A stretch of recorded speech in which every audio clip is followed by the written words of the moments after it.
Good evening, everybody, and a warm welcome to all of you from the Sandeep and Gitanjali Maini Foundation. Over the past few months, to be precise, since Zoom exploded into our lives since April, we have been holding various talk series on this platform with different speakers. Predominantly, most of the talks or lectures have centered around Ravi Verma and his art. SGMF has been actively involved in fostering art and culture, and being the principal patron of Ravi Verma Heritage Foundation, the knowledge gained from these talks had been indeed invaluable to us as well as the attendees. Reviving and preserving our rich heritage, both tangible and intangible, is part of the Foundation's ideals, and in that respect, we are proud to host for the very first time a talk that is varied yet steeped in history. With SGMF, we felt it was time to focus on other areas that include experts from different fields other than just art. As a result, SGMF is today excited to bring you this evening's talk, Evolution of Bangalore Through the Lens of Architecture by Mr. Pankaj Modi. Our speaker is an authority on architecture, a conservation architect by practice and an academician. Mr. Pankaj Modi's knowledge and deep understanding of historical places translates itself into an experiential walk to understand these venues that he is so passionate about. Over the last 2 decades that he has been involved in the conversation of our heritage in various roles, and as the evening unfolds, he will unravel the diverse architectural heritage of Bangalore. Mr. Pankaj Modi is also a member of the Indian National Trust for Art and Culture, INTAC, and is a technical coordinator of the Bangalore chapter. For many of us who have lived here since 70s and 80s, we have seen a huge change in the city, especially in terms of its architecture and the old buildings.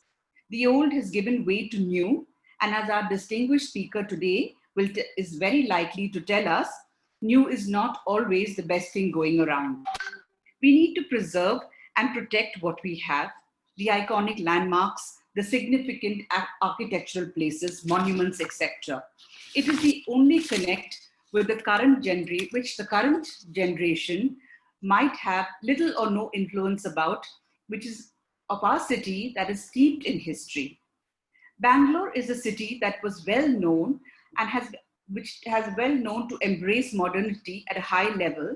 And it is exactly why someone like Mr. Modi becomes very important if we are to conserve and restore architectural heritage, iconic landmarks like Tipu's Palace, Fort High School, and the Sheshadri Memorial Hall, a place which many of us might not be even aware of, yet is highly significant from an architectural point of view, as our speaker will tell us later this evening, and some of the projects that he has worked on. Given SGMF is headquartered in Bangalore, a city like none other, even if I may say so, we are very keen to spread the awareness of its historical significance through an architectural lens. The foundation is planning more such talks focusing on tangible heritage, the importance of preserving history, and at the same time looking at diverse topics such as food also as a part of our cultural heritage.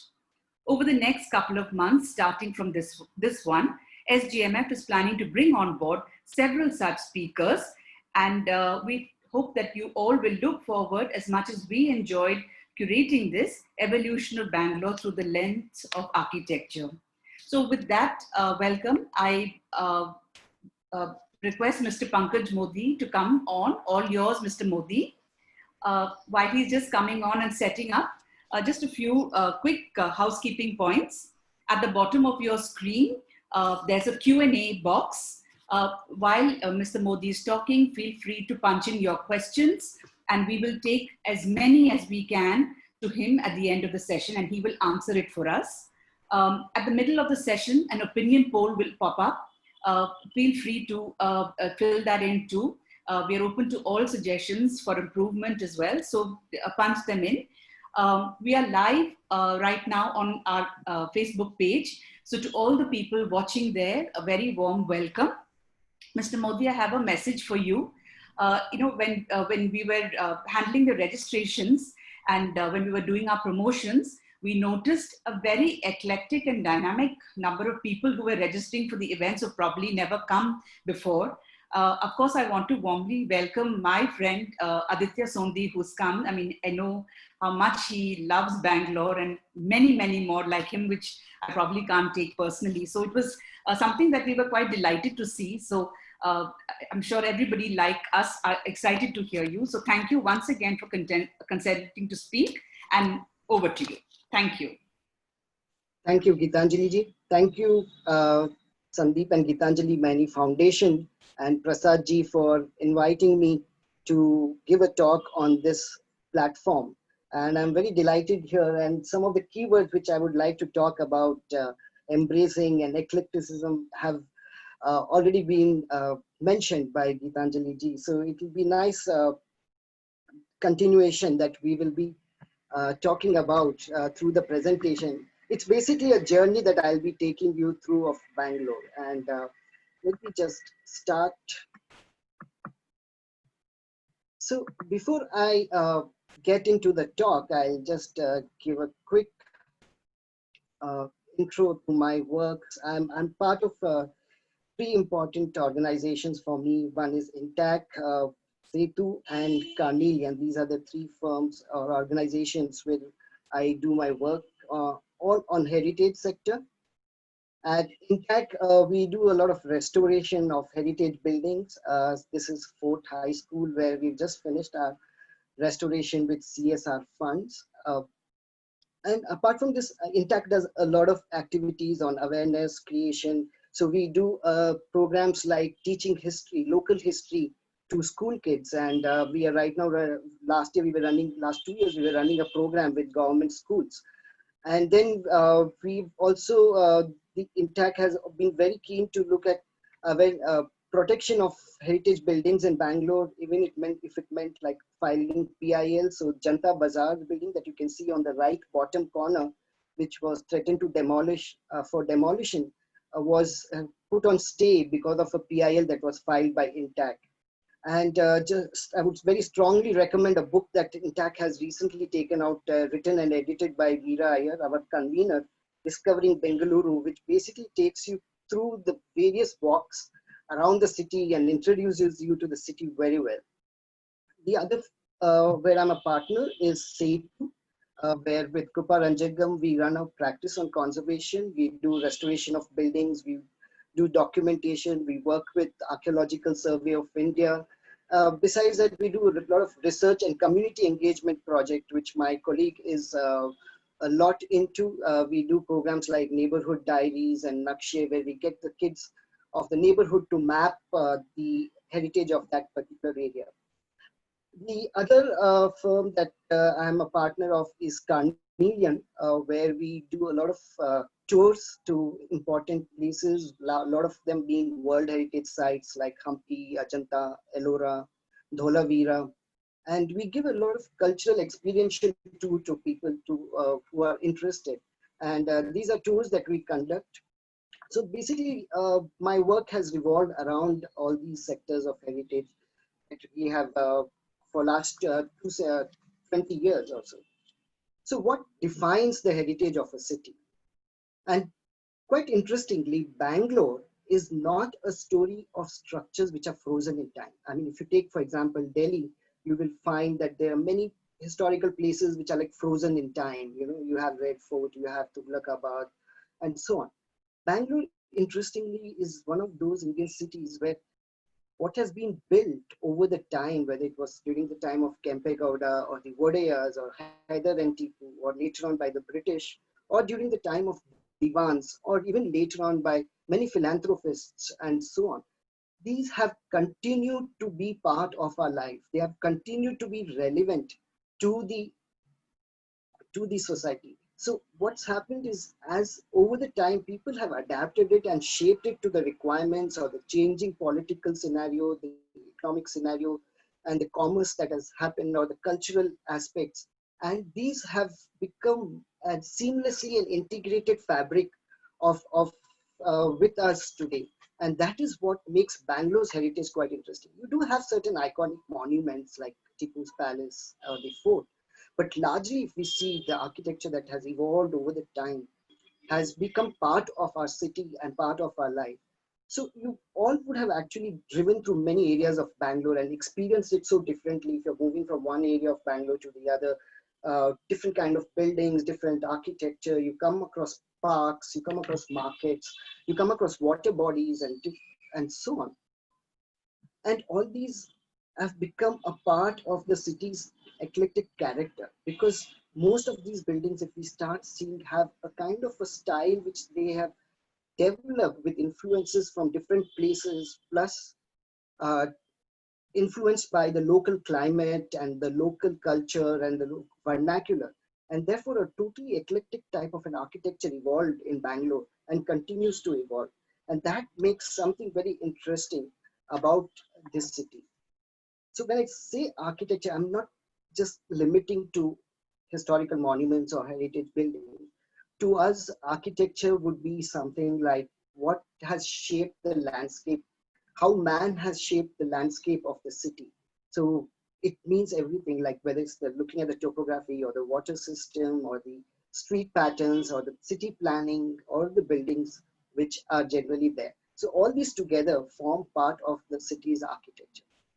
And architecture tells a story.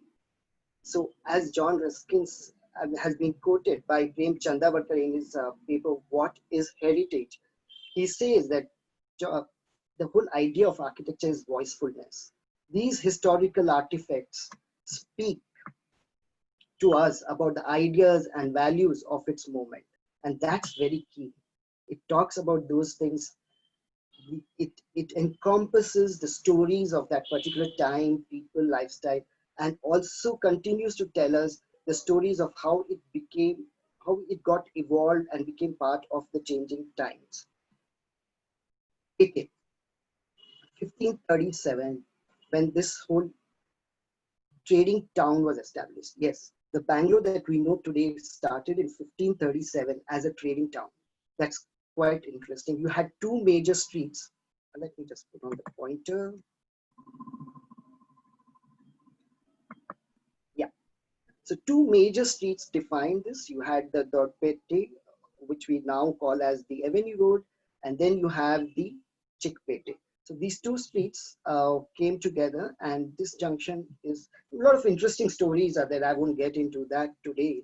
That's not really the focus. And I should be honest that I won't be able to cover all kind of architecture of Bangalore. It's a large quantum of architecture, and it's too huge.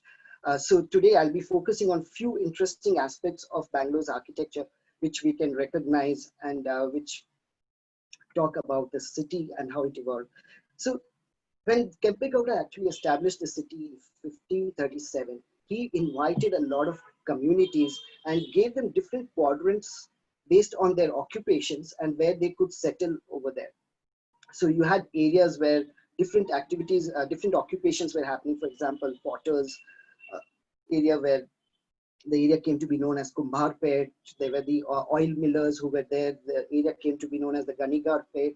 You had horticulturists, so that area came to be known as Tiglarpete, and so on. Bangals, Balepet, rice, Akipet. And that's how the nomenclature that we know today also has evolved in this particular place. And with that also a small kind of a cultural ecology of these areas developed. So you could see that, you know, each area would have its own small ecosystem. They would have their temples. Each settlement will have their own temple. They will have their places to shop, they will have their working places, they will have their residences. So each community were allowed to evolve into that. And that what makes it's like one of the earliest cosmopolitan city, and Bangalore has been cosmopolitan since then, 1537. Has the city changed? Yes, the city has, but the footprint is there even today after 5 centuries. Buildings would have gone.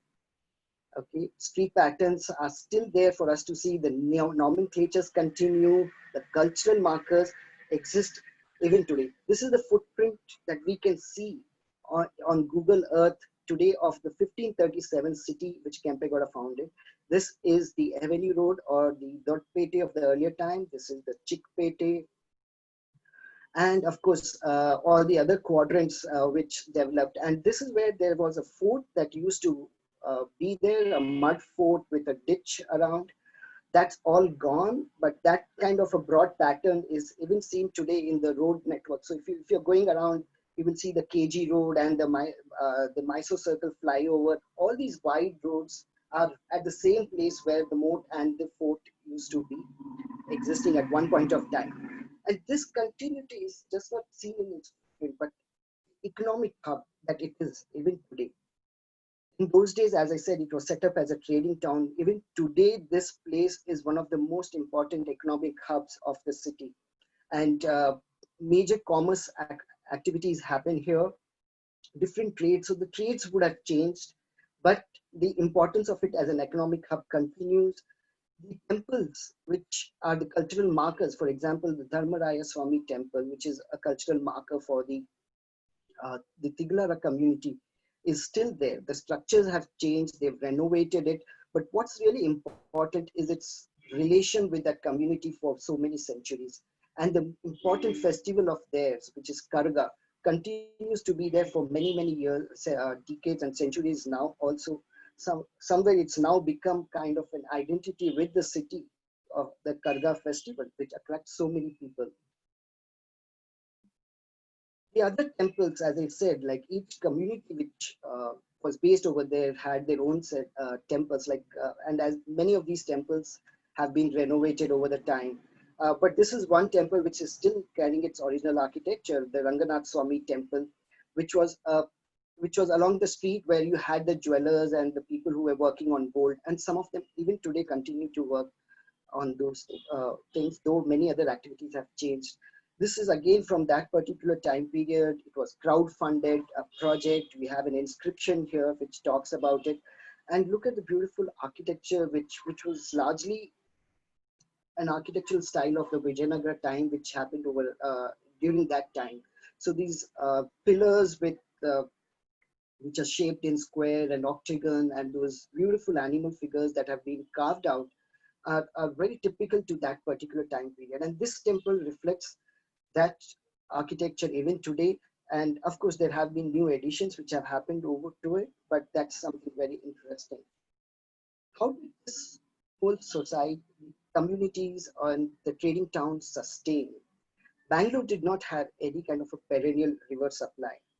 So what was supporting this population was a beautiful water system which was developed by the founders.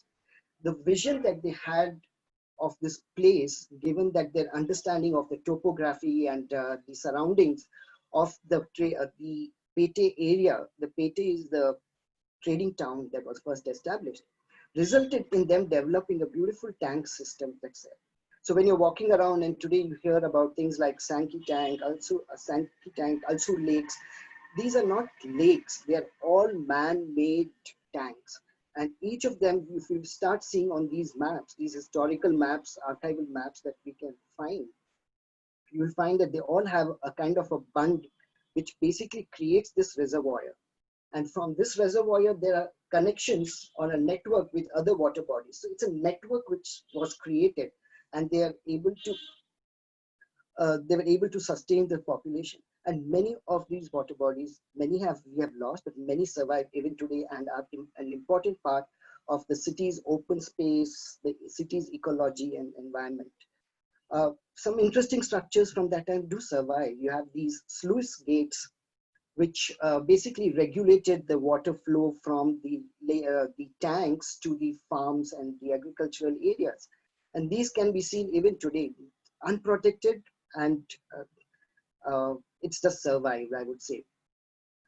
We also have, like, just near this particular sluice gate, we have one of the Kempegowda towers. You all must have heard about the four famous Kempegowda towers. Well, we don't know whether there were four or more, but they were interesting watchtowers which were built at high points in different directions of the city. And these continue to be there. These are actually archaeologically protected monuments. So that's something very interesting about the city. While the cultural life we have talked about, even its environment, its ecology, its water system continues to be part of the city, very close to it. So Bangalore, in a way, we cannot say that it only emerged in 1537. There were structures below here. There were probably village or agricultural areas around here, because we can find temples earlier to that also. This is a very famous Gavi Gangadeshwara temple. It's a cave temple. And this is said to be from the 9th and 10th century, that this cave temple was there. And subsequently, I mean, you can see the experience of cave. There's a pradakshina which goes inside the cave itself. So within the cave, you have a pradakshina happening. And this addition was done during Kempegowda's time. So you can again see this kind of architecture of the pillars and the mantapa concept, which was added to the cave temple, the gopuras that were added, or the shikharas, sorry, which were added to it. What's also interesting in this particular temple are these stone discs that were there. These are all monoliths made out of a single piece of stone, and they all have a kind of an astronomical significance called as Suryapana and Chandrapana, where they were able to study the directions based on the shadow patterns and so on. So there's the beautiful artifacts in this temple one can still experience, and the significance of this temple continues to be there today, even on the Makar Sankranti day, when it is when one can see that the sun rays actually fall all the way to the idol inside the cave. That's a plan which actually shows. So this idol which is there is all the way inside the caves, despite the addition of these mantapas and later additions which have been done. Even today, the whole significance of the sun rays falling on the idol on a Makar Sankranti day is very, very popular with people, and many of them visit this place on that particular day. The earliest mention that we can find about Bengaluru is in this particular inscription, which can be seen at Deco. This is a area which is near Silkwood. If people are from that side, they will be able to immediately relate to it. So you have a beautiful 10th century, 9th century temple here, which is the Panchalingeshwara temple, a very beautiful Dravidian style, very typical of Dravidian style temple built in granite stone during the Ganga period of the 9th century. And here there is an inscription where we find the earliest mention of Bengaluru. Now these inscriptions were really put in shambles where new construction were happening, people had ignored it. So this is a work which Intac has done to basically preserve this inscription at the site. And this was done recently. So the central inscription is the one which talks about Bengaluru and a battle that was fought over there, and at least the name of the city for the first time we find. So there are many stories which go that the name came with during Kempegowda's time, but that's not really true, because this name is definitely there in the inscription. So I would move to another very significant temple of Vaishnavite temple right in the heart of the city, the Kote Venkat Swamy temple. This was built by Chikkadevaraja Wadayar, and this came about 150 years after the Pete area, which was established by Kempegowda. And here we see again the beautiful architecture of the Wadayar style. You have again, it's all being built with granite, which is the local geology and the local material. So you can see here, this is like again a single piece of stone where you have the large block out of which the yalis are being carved out in 4 different directions. So you can just imagine the kind of mass of the stone that's there. And there are 4 such pillars in the central part of the mantapa when you go towards the Garbhagriha of the temple. And this temple is located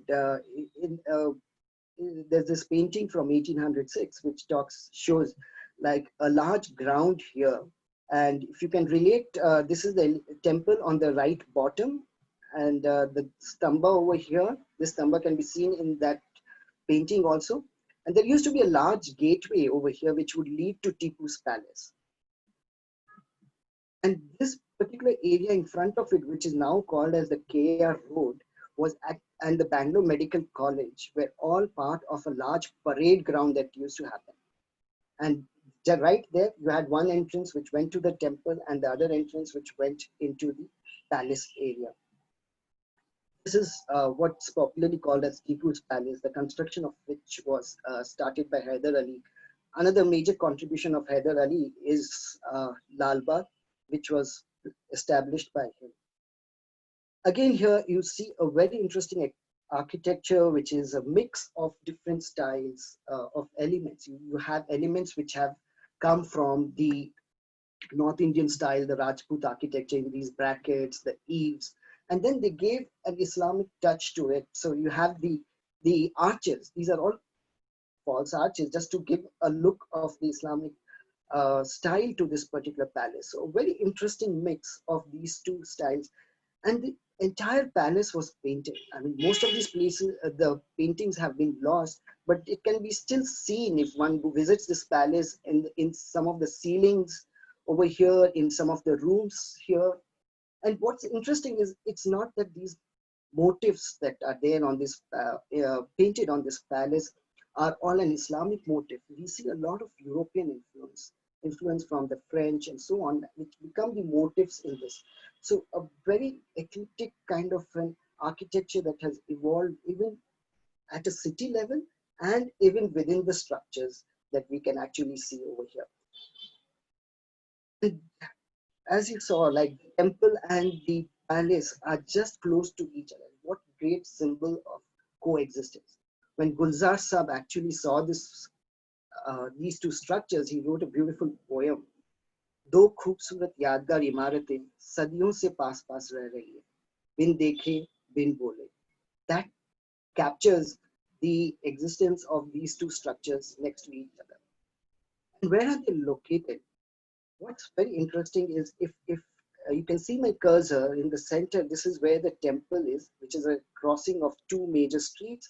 Behind that is the palace area, and so this area is transformed a lot for us to even recognize on either Google Map or when we are walking over there, because over the time many things have happened over here. So besides the palace, you have other interesting institutional architecture that has come here in terms of educational buildings. You have beautiful hospital buildings. So it's an area which actually shows you a range of architecture from 1680s up to 1900s. And that's something very beautiful about this area. But what is this area? So when you start mapping it, you will realize that this was another fort area that we had in Bangalore. So on the right, you can see a map which shows the Pete, and then we had a Kote. So that was the concept. So Pete, and then 150 years, another fort gets built in Bangalore, and that's called Pete and Kote. And in Pete is where a lot of economic activities were happening, trading activities were happening, while in the Kote area, you had the palace area, you had the important temple, you had parade grounds, you had the barracks, and the soldiers were practicing over here. So this is a fantastic example of the architecture, palatial architecture, temple architecture, and also military architecture that is fort. Most of this area is lost today.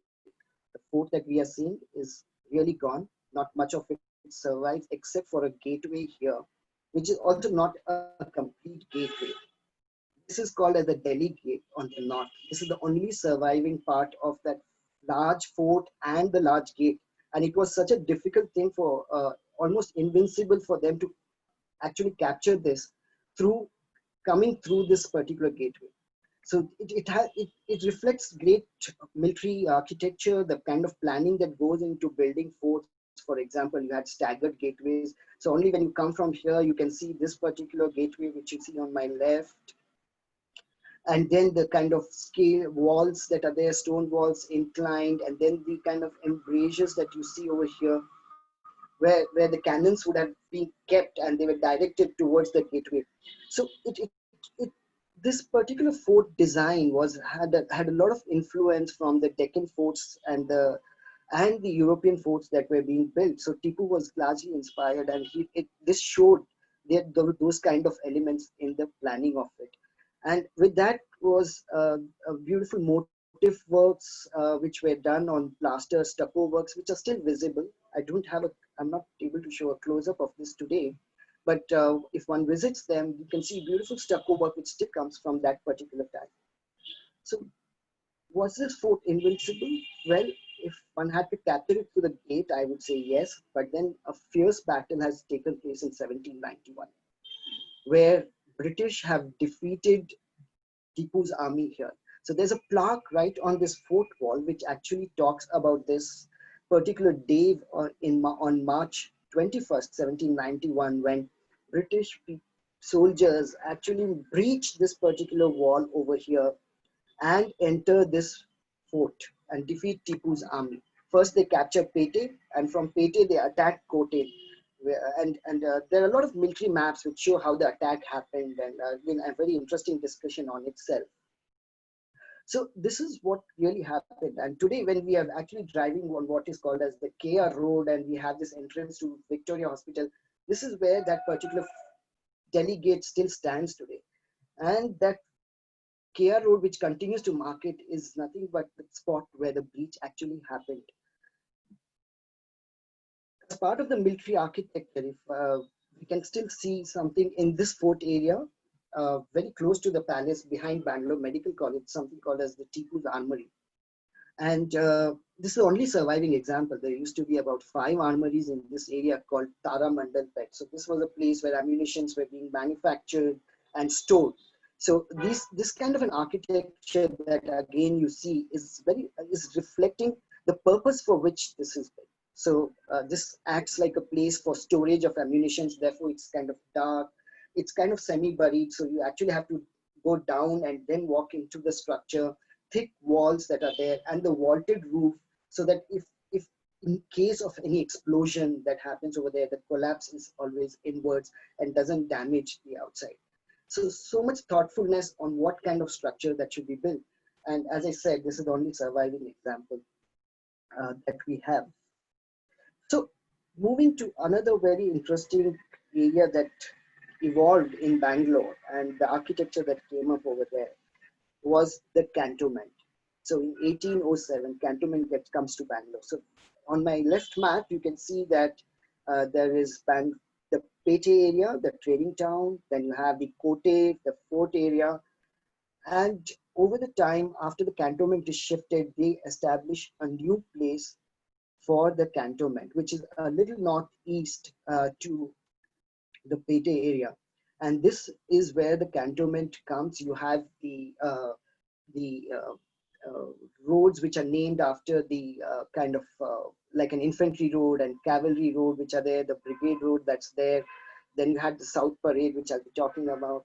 So many of these things come here. The settlement evolves again over there. You also had water supply coming in from Al-Sur, which could sustain them. The tank that was already there, and then supporting population comes to evolve, like Al-Sur and Shivaji Nagar, to service these British, the cantonment. And what's interesting is at one point of time in the late 19th century, Bangalore had twin administrations. So we were in a way twin cities. So you've seen twin forts. Now you see that we had twin cities, because both of them were administered separately. While one was administered by the cantonment, the civil and military station, the other one was kind of controlled by Maharaja of Mysore.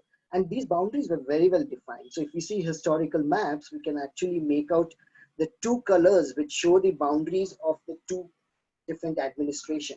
So this is just around the Kaban Park area where this boundary gets defined. And one color shows the C&M station, civil and military station, while the other color actually shows the control by the Vodayars that's there. So that's again interesting. Both were being administered differently. We had different people, the divans over here, and then the officers over there. And that area in between, what happened over there? So there was this large buffer that we have. Okay, many of you have driven through Kaban Park. How many of you have really noted why this Kaban Park came? Why do we have this 300-acre large parcel in the city today? Well, clear intention was that these two areas should remain separate. They didn't want the native areas to grow towards the cantonment, and therefore a park was planned. So which finally came up in the late 19th century, and this park's clear objective was to keep them separate, and that's why we today have park. It was very well planned, beautiful avenue of trees, and then public buildings slowly started emerging around it. And even today, it's such an integral part of our city. And as the cantonment came up, a lot of new architecture came to Bangalore. New buildings came to Bangalore, new types of buildings came to Bangalore, new kind of architectural elements emerged in Bangalore. And most of this, again, as I keep saying, have become an integral part of the city's life today. It's not that if the British have gone, they have become monuments. But if you see Parade Ground, which the people from cantonment were using it, even today, it's under the control of army, and the army uses it as a parade ground. We also have the Republic Day parade in this particular place. And then came the church architecture to Bangalore. Yes, there was a church even before, but the large scale of construction of church architecture started with the British coming. You had the St. Mark's Church, and then you have the Trinity churches, and so on. So many different types of churches, each having a different architecture of its own. So you can see the kind of domes and the parapets and the kind of planning which goes in a church is something that's typical, but then beautiful stained glass works that you can find in these churches, and plaques which talk about the people who were part of this church, and the community, and who died in various events that happened in their life. MG Road was an important space for entertainment, and that continues to be even for us. We had theaters over there. Even then there were theaters. The restaurants used to be there, and it was like a great place for the British to spend their evenings on, and so on. So the whole idea of this MG Road, which developed, which was then called as South Parade, because it was to the south of the parade grounds.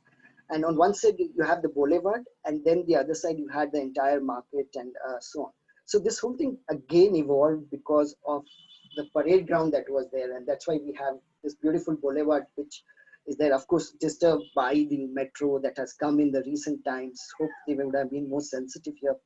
However, the concept of this place continues to be the same, an important part of the cultural life of the people that we can see.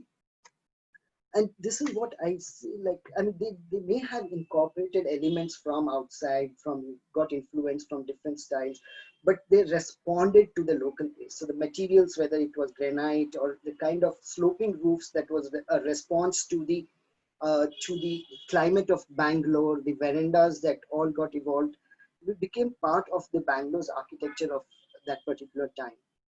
So if you see a colonial architecture in other places, you will find that it's quite different.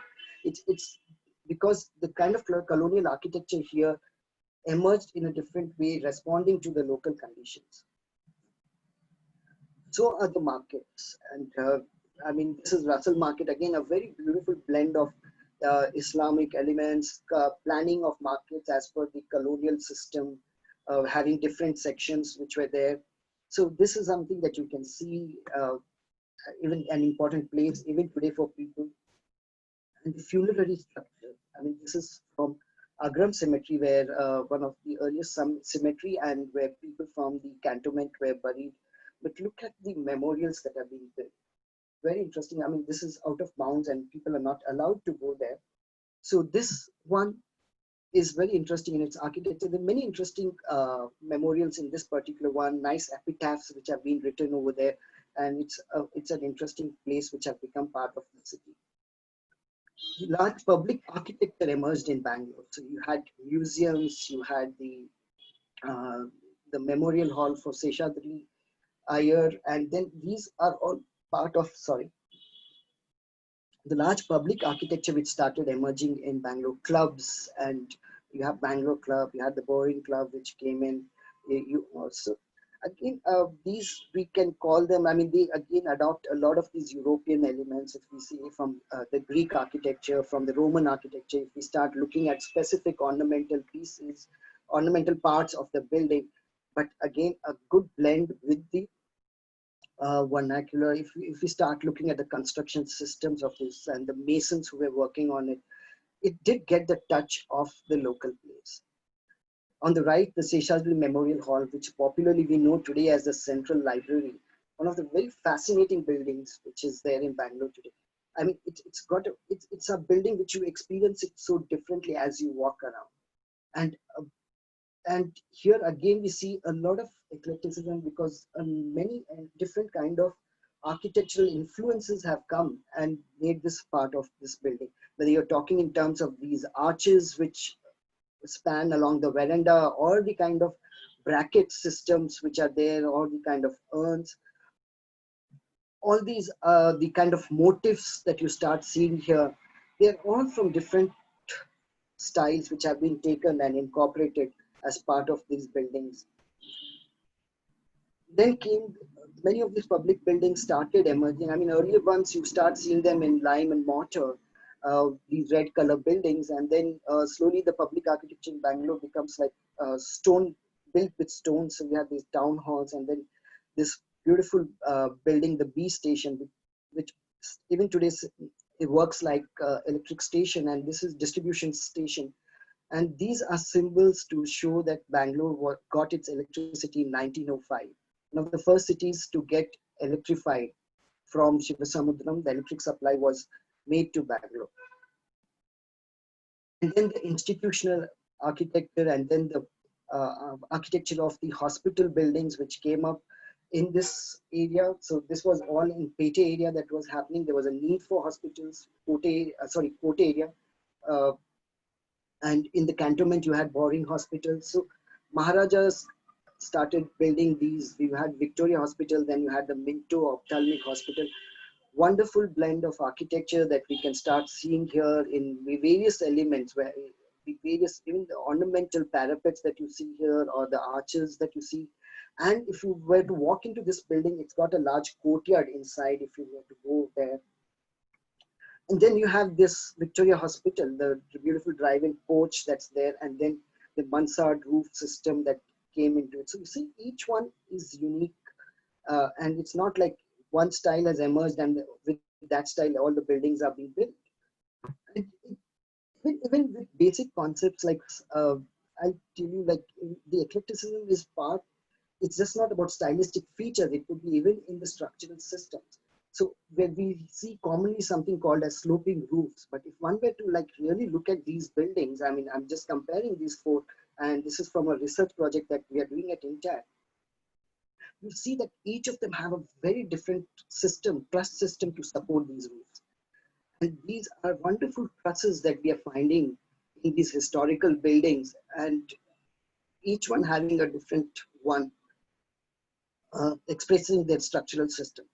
So very interesting architecture that emerges in Bangalore. And even humble public buildings like this Octroi building, which was basically, one interpretation is that it was a tax collection center. A very interesting small building which is there on the City Circle flyover. Again, this is being restored by Intact with CSR funds now. And it had its own variations. I mean, we start seeing the kind of dome that was there, the polygonal dome that came up over here, and even the finial over here. So as we are restoring, we are able to discover the new features that are there. So you see this beautiful finial, which is actually in wood, and that's amazing about it. And this wood has probably survived for a century now. And then there are false windows, which have been given the same language as the main windows and so on.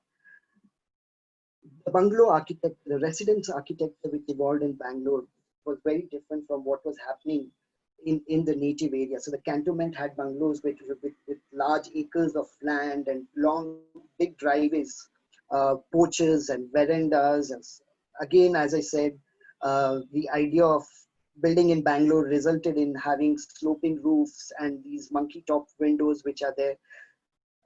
Some built even in beautiful stone architecture with these turrets and so on, which you can see over here. This building is no more there. It was on MG Road earlier. And with supporting these cantonment, what emerged is the service areas. So Alsur and Shivaji Nagar formed two important areas which were basically supporting the population. So the natives were doing services for the British. And here we find one of the very interesting temples, the Swomeshwara Temple in Alsur area. Large mantapas, again, it goes back to the Vadaya style and built during Kempegowda, the Vijayanagara style, which we start seeing the pillars, those beautiful capitals that are there, very ornamental work. And it's got very interesting iconography if one were to visit this temple. And the residential architecture of this area was very different from what was happening as bungalows. So you had the typical vernacular features of a courtyard and a jaggali in this place, or a house where people who were running the chariots who would have a parking space below, and then the residential area on the town. And it being a Muslim family, all these were like kind of a trellis work which closed the viewpoint over there. Very interesting architecture came up in the extensions. As the city grew, we had extensions in Baswantgudi and so on.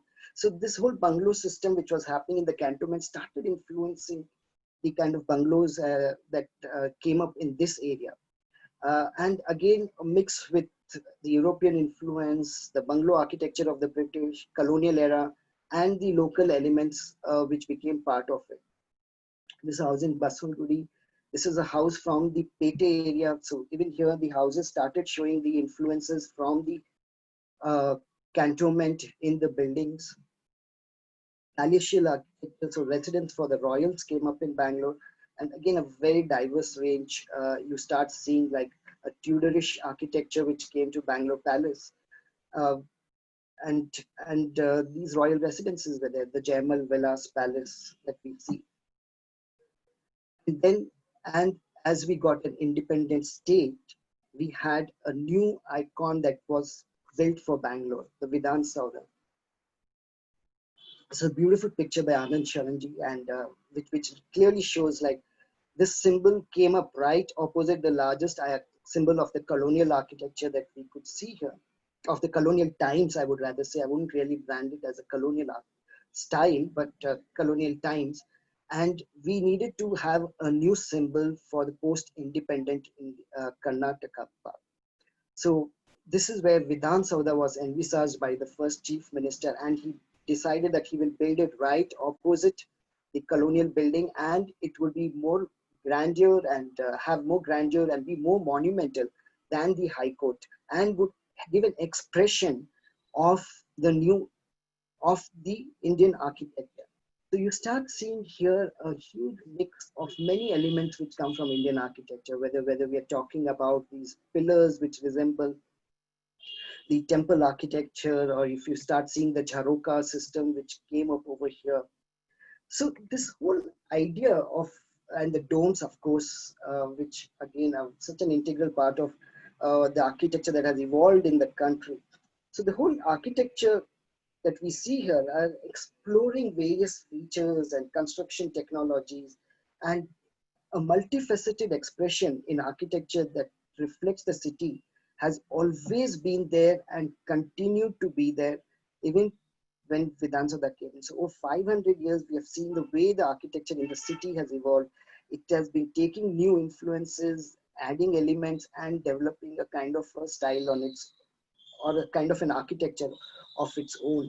And the city embraced this. So this is the keyword which Gitanjali ji had also mentioned, and I would reiterate it. The city embraced the architecture of different eras and made it part of the city that we live in today. So you always feel part of it, and relevant even in today's time. Well, some of them we have lost. Villa Potipati, a beautiful bungalow, the Krumbigal Hall, Cash Pharmacy. Many of these have been lost for various reasons. The Damambudi Kere, which is now the bus stand area, the tanks have been lost over the time.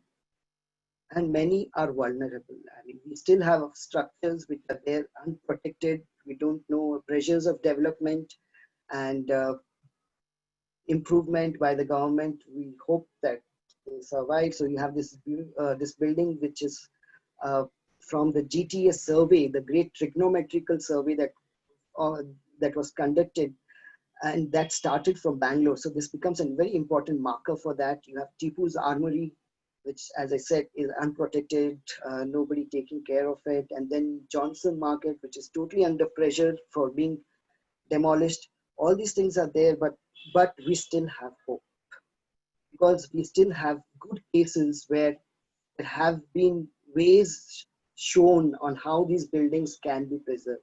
The orphanage building of the RBNMS, which is now Cinnamon, the Manikyavellu mansion, which became the NGMA, National Gallery of Modern Arts, or the Central Jail, which was given a new life as a Freedom Park, and the tanks of Bangalore. So there are ways in which people and architects and owners and everybody have shown that we can continue with this kind of architecture that has evolved into this in the city and is part of our life. Thank you so much.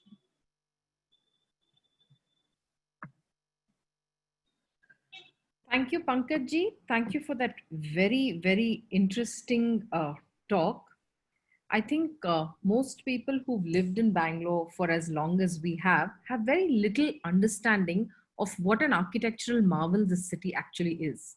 We all Absolutely. look at it from the lens of, or from the eyes of, bad traffic management, poor road conditions, but we're all overlooking these beautiful, beautiful gems that you have actually pointed out and brought to life once again today. So thank you so much for that very interesting talk. I think you've really given people something more to think about, because we go abroad, we explore, we look at architectural marvels there. We very often forget to look at what is right in front of us. Absolutely, yeah. And to understand that what we have in front of us has always been there, and it is actually something which carries some stories from the past. Absolutely. And many of the stories that you've told are so interesting. It would be wonderful for us to, all get together with you and learn more about what we actually have and how we can preserve what we have in this city. Because like you rightly said, it is now, the onus is on us to do the job. We cannot expect governments to do everything. Not always, yes. I mean, they are limited, and of course, most of us have to pitch in. Yes. So it'll be great if we can, start some sort of a movement or some sort of a thought process for people to, actually start working that way. One of the most interesting parts of your talk today was about Cubbon Park. Who ever thought why Cubbon Park was there? We all just go there to enjoy, but nobody actually thought. Yeah. It's become so much part of our life today that Absolutely. we don't even bother to know why it came up, what it was. We are enjoying what's there with us today. Absolutely. I mean, everybody marvels about the, beauty, the trees, the flowers, but nobody thought. I mean, it's such a thought-provoking thing to, go back and actually imagine why somebody who was sitting there, 100 years ago thought of putting a park in between a cantonment and a Pete area. We are benefiting it today. Yes, absolutely. Whatever be the reasons, I mean, history is history. Yeah. Absolutely. So let me open up to the questions that we have received today. Sure. Let me start by taking Varun Bapu's question. He says, could you educate us on what was the significance of the color red used in the public buildings of Bangalore? Okay, Varun, thanks for asking this question. This is a question we often have when we take people around Cubbon Park, because all the buildings are red over there.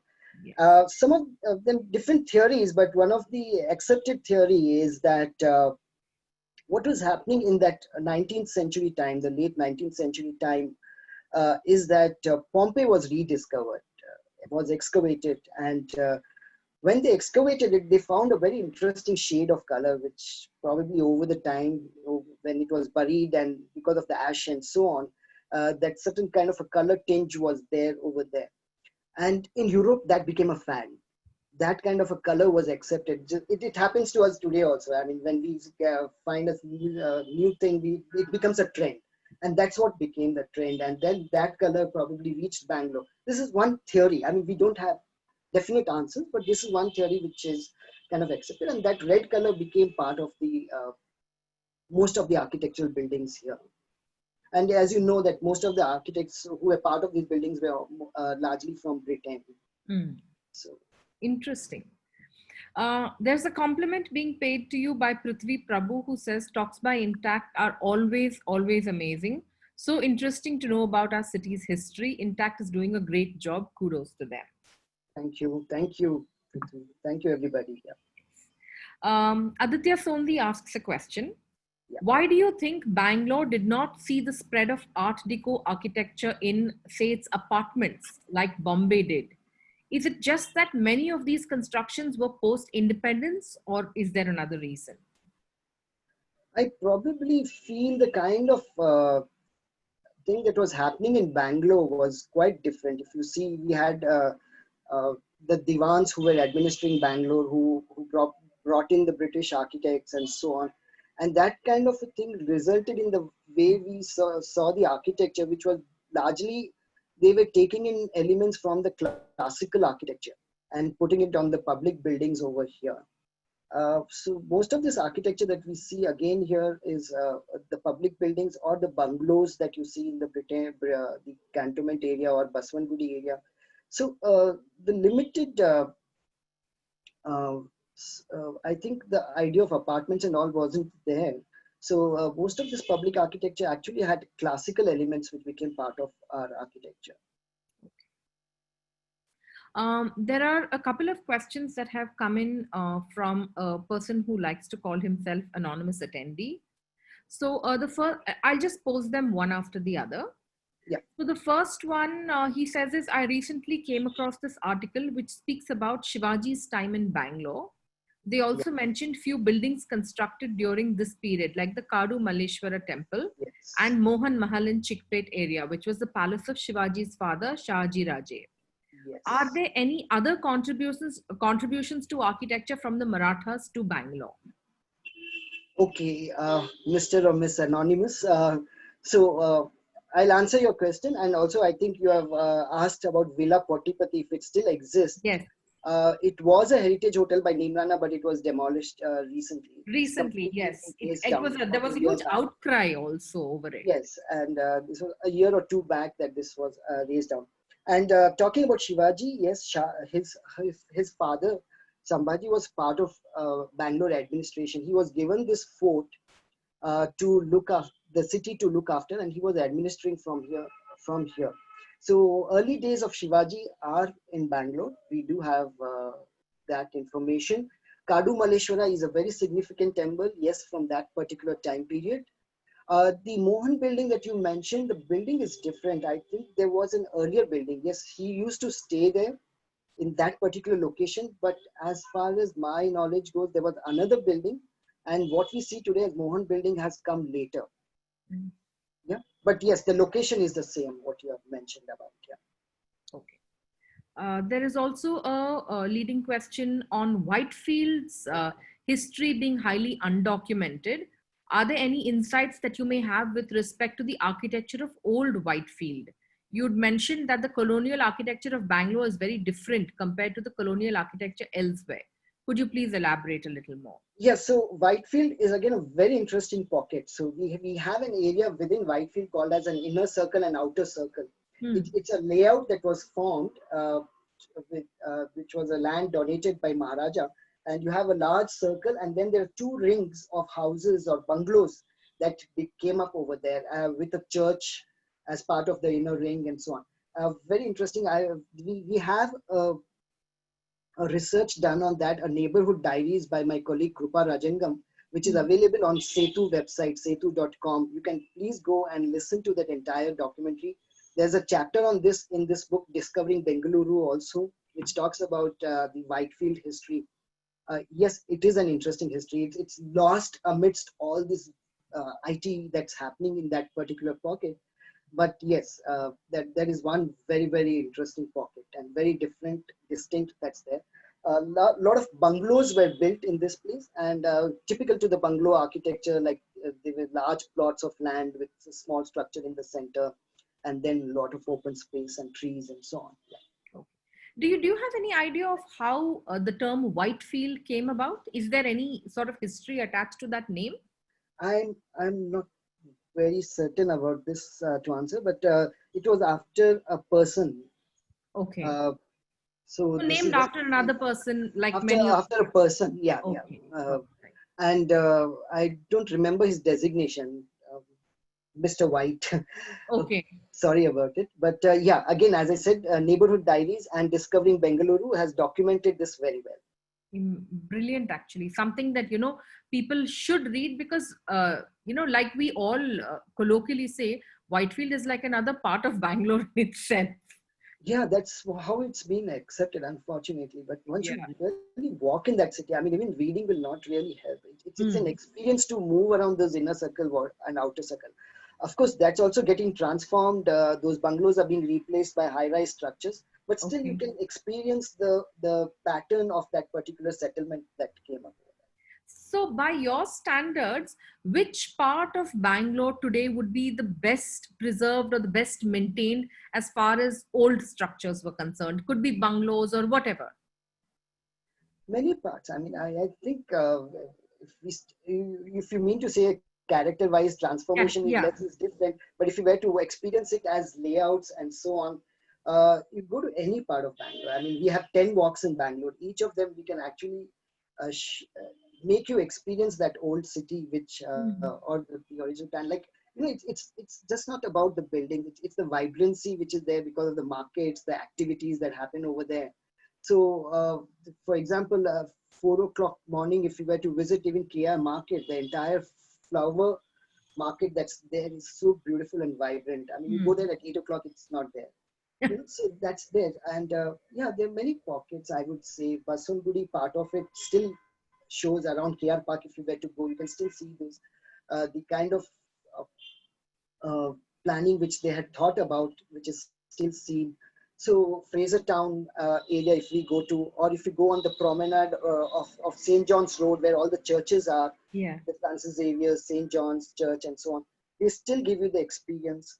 The South Parade, or with MG Road on one side, of course, that's highly disturbed after Metro came in. But on the other side, you still have the barracks of the army, the St. Yeah. Andrew's Church, and so on, the BRV Theatre. So I would, yeah, I mean, it's matter to just experience them. Yeah. Absolutely. Uh, Prithvi Prabhu also says, can you please throw some light on Tipu's relation with the Kote Venkateshwara Temple, Venkatramana Temple, yeah, Venkatramana Swami Temple? Temple, yeah. So this is again something that is said that uh, one of the cannons in the battles actually, or in that battle or sometime, came and hit that stamba which you see in front of the Deepa stamba which you see in front of the temple, and that saved life of Tipu Sultan. Uh, Okay, how authentic that story is, I don't know, but that's one of the stories. And Tipu's attachment with temple was always there. So there are records of him making donations to this particular temple. okay. He also has one more question that says, Well, it is said that a river flows under the Big Bull Temple. Can you elaborate on that? so again, I'm not very sure whether, yeah, again, this is said. So that's one of the rivers that we have in Bangalore. It's not perennial, and it is supposed to start from Big Bull area, the temple area, as a spring over there. Uh, I'm not very certain about this theory because I think its origination is at a different point, and it continues to be part of go through the city. Yeah. Okay. Mr. Sachdev Ramakrishna says, excellent presentation. Thank you. He asks, are there any artists who sketched the city over the centuries of the city's evolution, like the company men who documented life in India? Yes, yes, there are. There are. I mean, some of the paintings which I've put, they are. So they are these Daniel brothers who have documented quite a few things in Bangalore, like the Gavipura area, some of the Kempegowda towers, and all these. You have beautiful paintings which are there. Then there are paintings by British soldiers, like for example the fort and so on. So you have the gateway of the fort and all these paints. These paintings are even displayed within the ASI museum in Tipu's palace. Okay. So many of them are available on open source on British Library and these things. Yes, there are a lot of them. And recent times also you have a lot of people who have painted paintings like Kamlesh, very interesting sketches of the city. And Paul, who has done Yes, them. Paul, apology. Yes. A few more questions by anonymous attendee. Why do you think that a city as proud of itself as Bangalore has allowed so many heritage structures to be demolished? As a city, are we proud? Bangalore is proud. My question to him, I am still proud of the heritage structures. We are still fighting. I mean, it's not that Bangalore is allowing for demolition. Today, you have many groups in Bangalore who are raising a lot of voice. There Yes. have been many attempts to save structures. High Court building was being proposed for demolition in 1980s. The city got together. There were voices from the people. Intact was one part of it, who actually raised the voice. In recent times, Balabrui Guest House, a very interesting structure near the golf club, which was proposed for demolition. Again, because of the public voice, we were able to stop that. As I pointed out, Janta Bazaar, which is again proposed for demolition. So wherever the government structures are there, people have been able to put their voice forward. There are many groups in Bangalore now who have come forward and were able to preserve them. What's unfortunate is private structures, which we are unable to do much about because it's very difficult. I mean, you can't compensate them for the land prices that they have, and there's no other way unless we have certain kind of a mechanism or a legislation which can actually preserve those or convince or retain them in some form. And there are many attempts by people. I mean, like I gave examples of NGMA, National Gallery of Modern Arts, which has been converted, or Cinnamon, which has adopted the old building and converted to them. So there are many attempts in different ways to conserve the city's heritage. He also asks, what would you call vernacular architecture of Bangalore? Would you, sir, what would you call vernacular architecture of Bangalore pre-colonial times in terms of construction techniques, materials used, and the response to climate, other than temple architecture? I'm very keen to meet this person. I know, yeah, so am I. I would even request him to be live and ask these questions. It would be nice an interaction. Yes, vernacular architecture. You can even get a small glimpse of it today also. If you were to walk around Gavipuram area, there is a small pocket of a small street over there which leads to the temple where the priests stay. And that clearly shows the vernacular. So to me, the kind of vernacular would be having courtyards, the architecture, whether it's mud construction or stone construction with mud mortar, that's the kind of architecture. Sloping roofs, which were quite common. Flat roofs also. It's always been a combination of flat roof and sloping roof in Bangalore. So which use some kind of wooden rafters or bamboo works and so on, which is what you get to see as vernacular to me. And again, it's like it will have features where people are able to interact with the outsiders and so on. Not unlike the bungalow system, which is like the whole house is pushed inside the plot, and you hardly interact with the outside. Aditya Gautam has a question. They say Mumbai has a certain character in terms of its evolution as a city, from the fishing communities to the textile mills to the suburbs and now the high rises. How would you define Bangalore's evolution in the landscape apart from the IT sectors? Well, I thought that was what my talk was about today. But anyway, for me, the whole idea of Pete, Kote that came up, then the cantonment that comes up, the parks that come up in Bangalore, the understanding of the topography, which is resulting in how like a gentle plateau, which was a site that was selected to be defined as a Pete area or established as a Pete area. These things make the architecture for me, the entire range of public architecture that you see over 150 years during the colonial times, and having twin administration was very helpful. I mean, you had the British buildings, you had the divans who were making great contributions. There are very famous names in Bangalore who have contributed to the way the city has evolved. Bangalore got its electricity. I mean, it got electricity even before Bombay, in fact. And Bombay is, in fact, if you see, Bangalore is much older than the Bombay that we actually talk about, because our city goes back 1537. And Bombay, Madras, and all these cities actually come more into prominence because of the colonial times. Yes, yes. It's there. That's interesting actually that you point out, because everyone always considers Bangalore to be a much newer city. One wonders actually why. And I think again, it is because of, it's not that you see things as monuments completely. They've become so much part of our life. I mean, if Yes. you take the example of Cubbon Park itself, Yes. you won't see it anytime as a 150-year-old park. Correct. You will always see it as a green space for us where we go to. Yes. Yes. And I think that's interesting a about lot of it has also come, is also from the fact that we have not properly branded these spaces. You know, we Yes. haven't spoken loudly enough about the fact that, Very true. Cubbon Park is 150 years old. The trees that are standing there are 150 years old. That Some of itself them, is some of them, yes. that itself is a huge thing to speak about. So probably on many levels, we ourselves are, at fault for not being very, very vocal and loud about these pointers that you've so rightly And pointed what's out. also interesting is if it was 150 years back, today hasn't stayed that way. It Yeah. has evolved with us. We've Yes. had new buildings which got added to it. Okay, and new expressions have been given to it. Correct. New kind of tree plantation has happened to it. So therefore, it's become like, okay, apna hai, abhi ka hai, kind of. Yes, yes, yes. That's a very interesting point that you've made through your talk.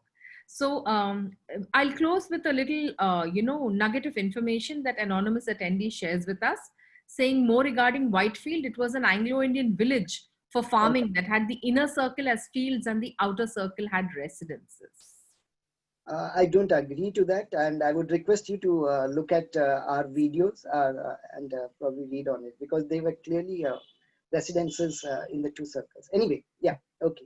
Thanks. Thank you for that clarification. It's very important to hear your version of everything, because many times we have wrong notions about what the city is or what the city used to be. And it's great that experts like you can, actually give us all those fine points. And like the Villa Potipatti, for example, it made a lot of headlines in the papers. People were screaming loudly, trying to save that beautiful bungalow. But yeah, once again, I'll close with this nice comment from Amrita, who says, amazing presentation. She asks, my question is, could you throw some light on the architectural precedents of the city?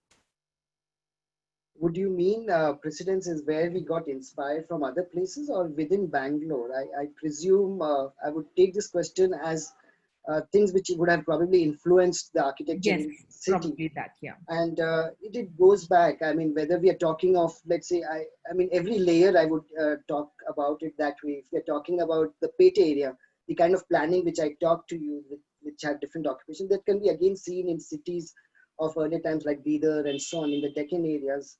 Then if I talk about the Kote area where the fort, as I said, they were inspired from what was happening in the Deccan forts and the European forts. So that came into it. The bungalow planning was quite similar with the bungalows in the other places. It's just that it got a different added expressions because of it being placed in a climate of Bangalore and this part of the geography. So yes, I think many of these places have kind of been the precedents for Bangalore city. But so we I think the water have tank a system is cosmopolitan heritage then. We have, and we've been having it for 500 years. That itself is such an amazing thought for you to leave us with. So thank you, Mr. Modi. Thank you for this very interesting session that you've had. We've had a lot of people watching on Zoom as well as on Facebook Live. We've had a lot of nice comments coming in on Facebook. People are saying they've really, a lot of positive comments. Sureka Shantkumar says, very informative session, such a treasure trove Bangalore is. Sayanti Datta says, so good to know about the hidden history of Bangalore. So a lot of, people have watched there. So thank you so much for your time. We really appreciate the knowledge that you've shared with us. And we do hope to have you on this platform once more for another more interesting session on Bangalore. Sure. Thank you so much. Thank you for this opportunity. And thank you to everyone for logging in and joining us today. Have a good evening. evening. Everybody who was part of it. Yeah. Thank you.